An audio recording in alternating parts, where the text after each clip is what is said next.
દાહોદ ખાતે ભારત સરકારના રેલવે રાજ્યમંત્રી રવનીતસિંહ બિટ્ટુએ દાહોદ રેલવે સ્ટેશન તેમજ દાહોદ રેલવે કારખાનાની મુલાકાત લીધી હતી।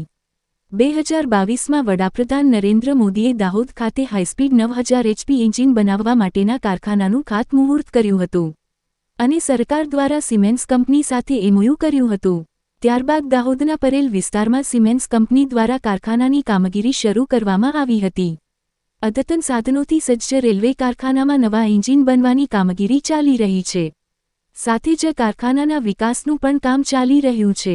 ત્યારે આજે રેલવે રાજ્યમંત્રીએ કારખાનાની મુલાકાત લીધી હતી।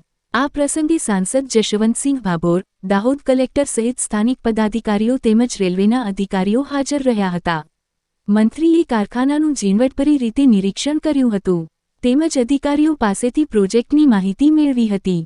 સાથે જ મંત્રીએ સ્થાનિક રોજગાર અંગે પણ ચર્ચા કરી યોગ્યતા મુજબ સ્થાનિક લોકોને રોજગાર મળે તે પ્રકારની વ્યવસ્થા ગોઠવવા જણાવ્યું હતું।